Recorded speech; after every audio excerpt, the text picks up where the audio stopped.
So Nike have already blew it. Like, we can be honest. Like, they blew it. See what Nike just did. They tried to pull a fast one on us, and it backfired big time. Remember that awesome Super Bowl commercial with Caitlin Clark that had everyone cheering? Well, guess what? They followed it up with another ad that completely ignored her. Can you believe it? Now you might be thinking, why would Nike do something so stupid? And that's exactly what we're going to break down for you, because this isn't just about one commercial, it's about a whole lot more. I think Nike have already blown it. I think people will buy the Caitlin Clark shoes, but I think a significant amount less will buy the Caitlin Clark shoes now than had.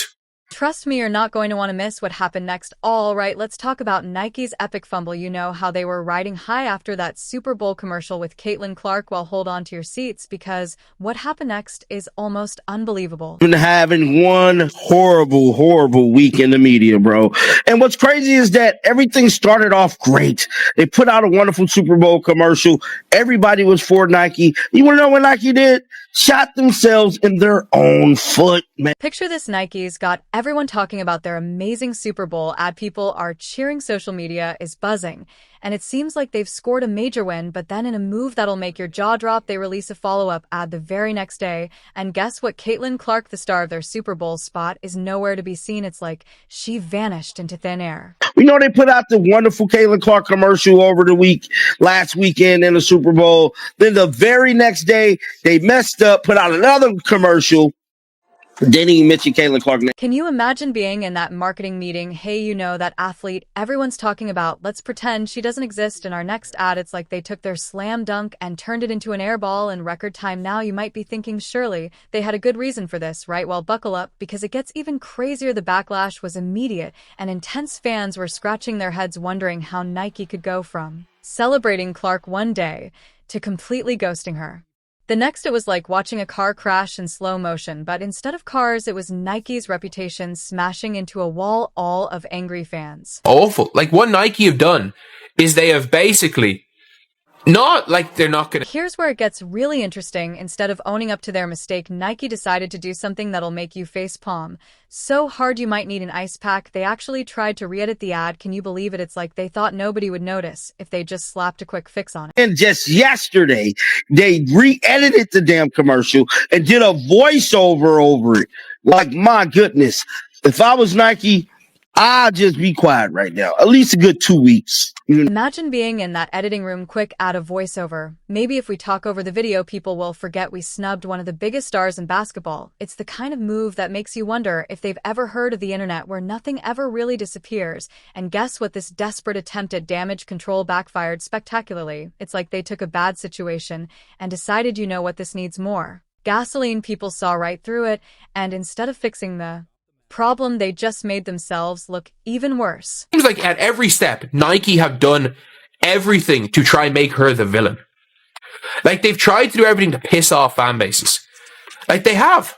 Like, Nike could have stopped the whole Caitlin Clark hate train, but they didn't. They were happy because the Caitlin Clark hate train, they didn't have a shoe ready for Caitlin, and it was going to hype up Aja's shoe. They're delaying the Caitlin Clark thing so that they probably delayed the Caitlin Clark stuff so that more and more is going to hype up the Aja. But wait, there's more. In their scramble to put out this PR dumpster fire, Nike somehow managed to make it look like they were turning Caitlin Clark into a villain. It's like they were trying to promote other athletes by throwing Clark under the bus. Talk about a strategy that's destined to fail. Social media engagement took a nosedive. Fans weren't just upset, they were rallying around Caitlin Clark like never before. It's like Nike accidentally created a whole new fanas for her, just not in the way they intended. They go into Chicago, and again, look, Chicago is, let's be real, Chicago is Angel Reeseville. So what do? They make sure the biggest billboards in Chicago are for the rival of the local player. And yes, Caitlin Clark is obviously bigger in Chicago than Angel Reese is, but still, that it will bring heat onto her with nothing she can. The company is big. As Nike mess up this badly? It's a great question, and the answer is pretty mind-blowing. It seems like they got so caught up in trying to push a certain narrative that they completely lost sight of what their audience actually wanted to see. Like, I do think they will still do okay or do pretty well when it comes to the Caitlin Clark stuff, but they blew it. they really did blow it, because the more you hear about everything, the more you see, like, everything is almost, it looks like Nike are the ones trying to turn Caitlin Clark into the villain, while using Caitlin Clark. Just when you thought Nike's epic fail couldn't get any worse, Bill Maher steps into the ring and drops a truth bomb so big it might just break the internet. You're not going to believe what he said on his show Real Time that's got everyone talking. Maher's not pulling any punches, and he's calling out Nike for something that'll make your jaw drop.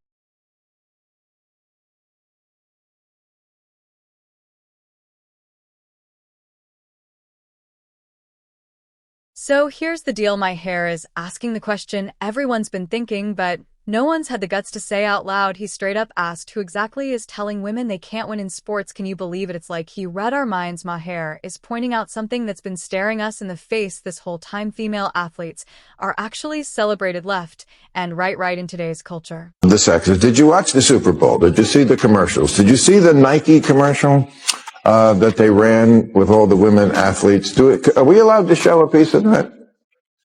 Well, let's just do it. If the answer is yes, show it now. You can't take credit. You can't speak up. You can't be so ambitious. You can't break records. You can't have any fun. You can't make the man proud. You can't keep score. You can't stand out. Whatever you do, you can't win. Okay, so this is a phrase I use a lot here, zombie line. Here's where it gets really interesting. Maher is not just calling out Nike's ad, he's exposing a lie so big it'll make you question everything you've seen about women in sports. He's saying that Nike's whole narrative is not just dishonest, it's downright defensive. Maher hit them with a singer. Who are they fighting against? And why does it help girls and women to be thought of as uniquely embattled and vulnerable? When was the last time a woman was told you can't do this, you can't be confident? Who are these imaginary, mean old men of the patriarchy? I mean, most of the messages you hear out there are girl power, girls code. They're the messages encouraging young women are so ubiquitous it begins to sound not only dishonest but just weird and defensive. Now you might be wondering, wait, isn't Nike supposed to be empowering women? Well, that's what they want you to think, but Maher's not buying it, and neither are viewers. The backlash against Nike's ad was so huge people were scratching their heads, trying to figure out why Nike was portraying female athletes as victims when they're actually crushing it in real life. Hey, shout out to him, because he made a really good point, a really good point that I think went over everybody's head. Bill Maher said, who are the men? Who are the people saying that women can't win? Who are the people sharing this, creating this narrative? Where they at? Because we don't see them. Let's break it down for a second. Think about all the positive media coverage female athletes are getting these days.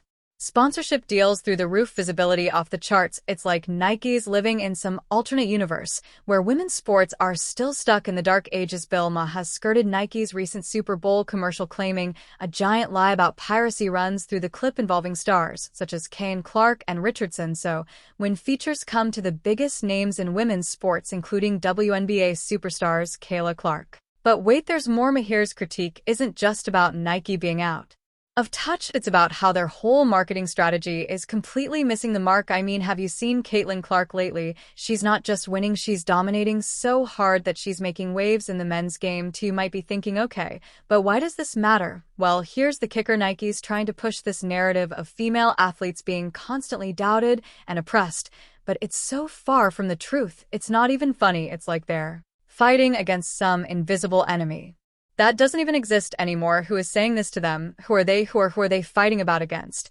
And why does it help girls and women to be thought that to think of themselves as uniquely embattled and vulnerable? It's not Brad at all. And that's where Maher's zombie lie comes in. He's calling out Nike for pushing a message that's been dead for years but keeps shambling along like it's still relevant. It's like Nike's stuck in a time warp trying to solve a problem that's already been solved. Now you might be wondering, what's the real story here? Well, it's not about Nike's fake fight. It's about how athletes like Caitlin Clark are absolutely crushing it. No matter what anyone says, they're not just winning, they're changing the game entirely. So basically, he's stating Nike Lee in a whole damn Super Bowl commercial that no one is targeting women. No one is saying women athletes can't win. Where are they? Cuz all we're seeing is people buying up women, giving women their props, and moving the needle forward for all women athletes. This is